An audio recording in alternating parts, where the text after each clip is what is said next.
Narito tayo ngayon upang matunghayan ang nakakakilig, napaka-sweet at talaga namang sobrang pinaka-inaabangan at nagtitrending na love story ni Kalingap Tata at ni Ate Princess. Nung natapos na nga basahin ni Ate Princess ang card, ay tinanong ni Kalingap Tata kung bakit sa lahat-lahat ng mga tao na tumulong sa kanila o mga tao na kakilala niya, ay bakit si Kalingap Tata pa ang napili niya na pasalamatan. Sabi naman ni Ate Princess ay kakaiba daw kasi si Kalingap Tata at grabe at napaka-unique nga ng puso ni Kalingap Tata dahil napakalaki ng kanyang malasakit at napakataba ng puso niya sa mga mahihirap. Kaya simula daw nun ay hindi na nga nakalimutan ni Ate Princess si Kalingap Tata at sobrang idol niya na ito at hinahangaan sobra. Ano bang nag-ano sa'yo na ako yung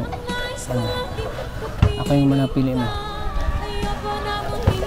Siguro po dahil sa mabait kayo or mabait po kayo kaya naisip ko rin po siguro si Kalingap Tata na lang yung gawan ko lang letter para kahit pa paano is makapagpasalamat ako. At binasa ko nga po ito para sa iyo. Grabe, nakakaiyak naman yung ano. Buti nga po at di pa ako naiyak nga yung pagbasa nito kasi yung nakaraan umiiyak talaga. Bakit ka di umiyak? Hindi nga po alam. Hindi ka iyak pero masaya ka? Pero masaya po. Masaya ako na andito ko ngayon. Kasi matagal akong nawala eh. Nga po ilang usapan yun. Hindi mo ba ako na-miss na yung matagal akong nawala? Siyempre na-miss din po. Sino naman hindi makakamiss sa'yo. Kapugin-pugin Kalingap Tata yung siyempre hindi yung ma-miss. Nahimatay ako. Pati yung manok daw kinikilig.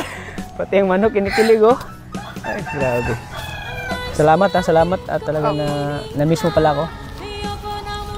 Siyempre na-miss ka ng lahat. Na-miss ng lahat yan. Thank you Princess. Maraming salamat talaga. Hindi ko inasa na magawa ka ng ganyan. Simula nung una ko kayong natulungan. Thank you talaga. Salamat din po sa'yo kasi dumating kayo sa amin. Wow, thank you. Alas 3 na po pala Kalingap Tata. O papakain muna po ako. Magpapakain ka muna? Kasi totally ang nagpapakain po tayo nito si Ana ay wala naman po. Kasi ikaw magpapakain yan? Opo. Sige, pakain mo muna baka gutom na po yan. Gutom na yung mga manok. Ako nga, nagutom na ako eh. Hindi mo muna pakainin? Ana? O, Princess? Ano pa? Nagutom din kasi ako eh. Nagutom ako dun sa binasa mong mensahe. Nagutom. Asa yung ano ito? Maamibag ka ng kamata. So bukas pa si Hana mag-uwi? Bukas pa po.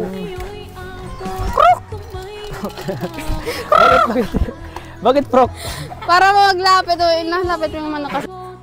Sobrang ang humanga si Kalingap Tata kay Ate Princess noon at pagkatapos ay naghanap na rin sila ng mga gagawin nila ng magkasama.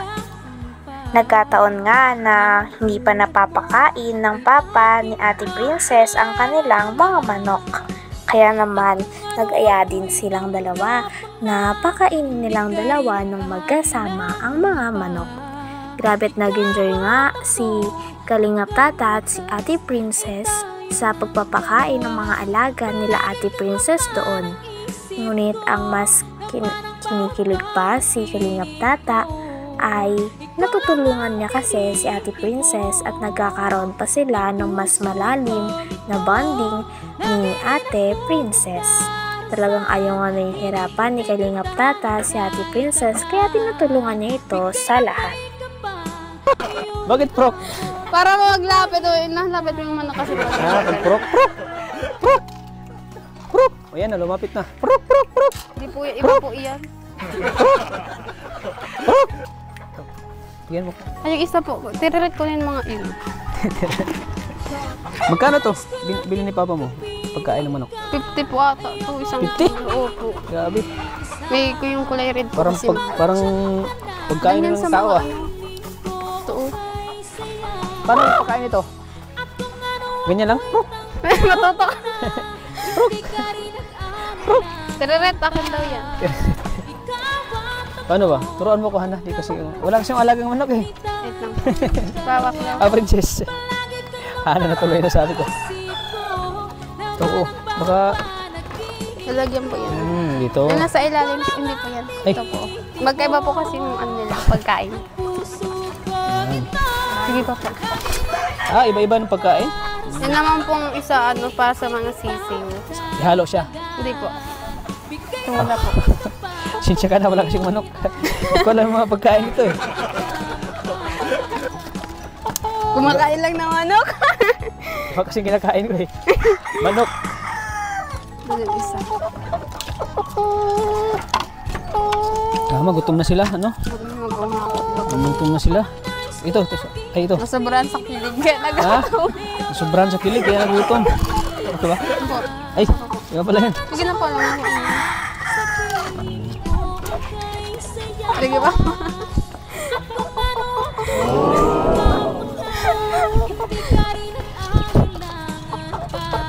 Sana naging manok na ako. Para Para kayo magpapakain sa akin. alagang-alaga. Nagutom ako. Parang alagang alaga Pwede mo nang ako. po, Mama Jikin. Parang alagang alaga mo ako. Grabe, ang galing niya mag-ano oh. Grabe oh. Ang galing. Parang ang sanay mo mag-ano no? Sanay na sanay ka na? Sanay na din po. Habang nagpapakain ng manok si Ate Princess at si Kalingap Tata, ay kitang-kita at rinig na rinig sa dalawa kung gaano sila kasaya.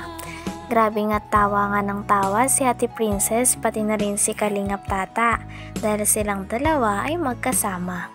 Pagkatapos din ng kanilang pagpapakain sa mga manok ay nagkwentuhan pa ang dalawa. Lagi nga silang nagbibiroan at palagi pa nga bumabanat ng pick-up line si Kalingap Tata kay Ate Princess.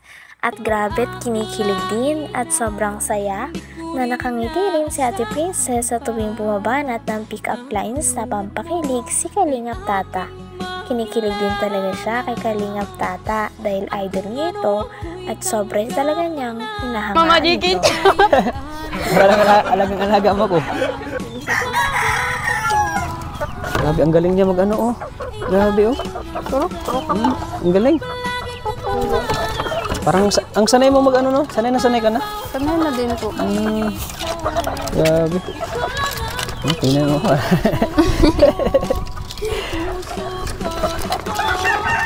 Mga ka doon ano, tubig tinarit.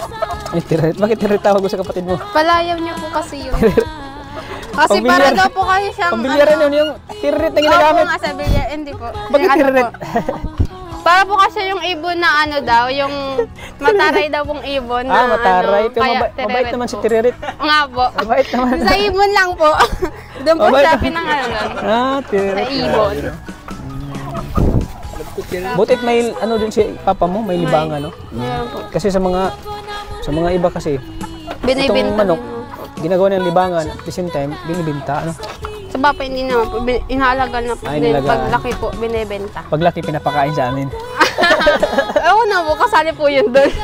Halos lahat ng manok ni papa mo, halos dito sa amin na ano eh, napunta. Dapat halos lahat dito sa amin na ano. Sabi ni papa mo, ito na naman itong mga ano. Madadali naman yung manok ko. Dami naman po dyan manok. Madami na nayaw ni Pagala-gala. papa mo sa amin eh. Ay, may itlog pa oh. Ay, ang cute ng Nag-iitlog itlog na oh. po yung manok. Ang cute ng itlog oh. Asan yung isang manok? Wala na. May manok ba doon? Ay, meron. Ako na magdala. Hindi. Ay, ako na magdala. Ate, salamat po.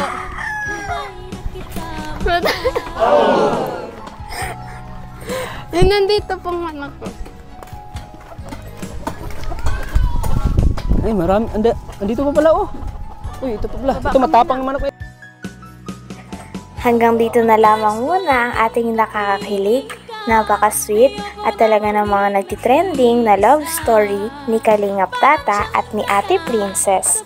Maraming salamat sa inyong panonood. Hanggang sa muli. Bye!